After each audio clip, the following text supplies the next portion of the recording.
A'udzubillahi minasyaitonir rajim. Bismillahirrahmanirrahim. Allah. InsyaAllah tuan-tuan memulakan Allah SWT, pada pagi ini kita sambung lagi hadis-hadis Nabi SAW dalam bab kalimah tayyibah, iaitu dalam bab beriman kepada perkara yang ghaib. Allahumma salli. Sayyidina Abu Hurairah radhiyallahu an meriwayatkan bahawa Nabi SAW bersabda, sesiapa yang berpegang teguh dengan sunnahku ketika kerosakan umatku akan mendapat ganjaran seorang syahid. Allahumma salli. Amin. Hadis riwayat Tabrani Targhib. Sayyidina Abu Hurairah radhiyallahu an meriwayatkan bahawa Nabi SAW bersabda, sesiapa yang berpegang teguh dengan sunnahku ketika kerosakan umatku akan mendapat ganjaran seorang syahid. Amin. Allahumma salli. Hadis riwayat Tabrani Targhib.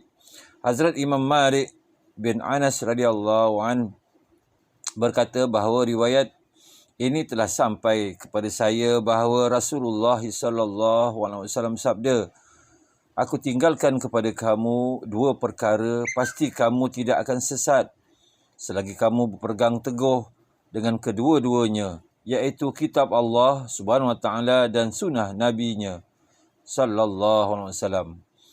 Allahumma salli. Hadis riwayat Muwatta' Imam Malik rahmatullahi alaihi.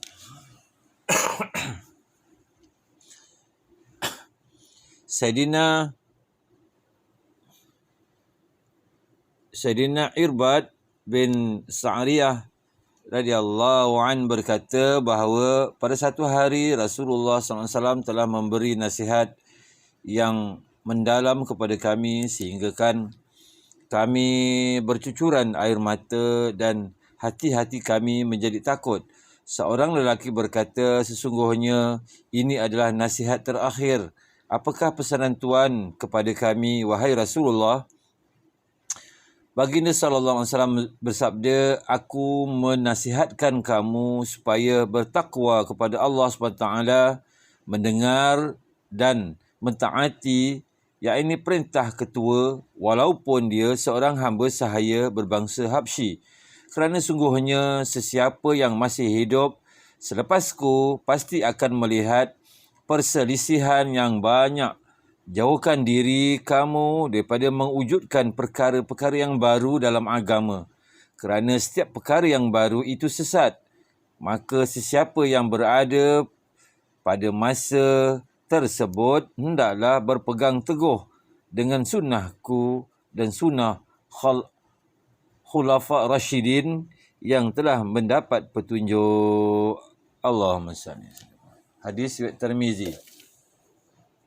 Sayyidina Abdullah bin Abbas radhiyallahu an meriwayatkan bahawa sungguhnya pada satu ketika Rasulullah SAW telah nampak sebentuk cincin emas di tangan seorang lelaki. Lantas baginda SAW merucutkannya dan mencampakkannya. Kemudian baginda SAW bersabda, sungguh menghairankan ada di antara kamu orang yang ingin mengambil bara api neraka dan meletakkan di tangannya, yakni sesiapa yang memakai sesuatu yang diperbuat daripada emas di tangannya, maka tangannya itu akan masuk neraka.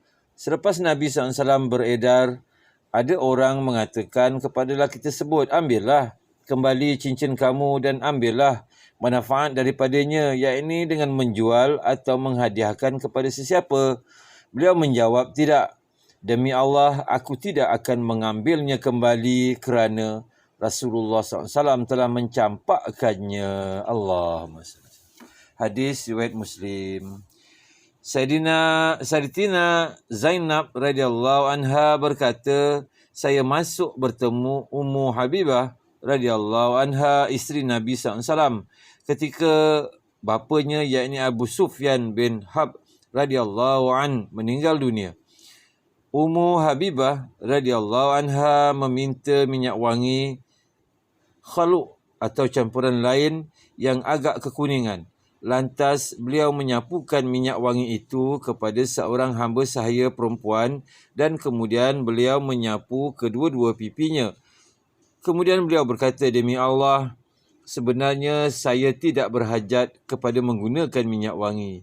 Cuma saya pernah mendengar Rasulullah SAW bersabda bahawa tidak harus bagi mana-mana wanita yang beriman dengan Allah SWT dan hari kiamat berkabung di atas kematian sesiapa lebih daripada 3 hari, melainkan di atas kematian suami, iaitu selama 4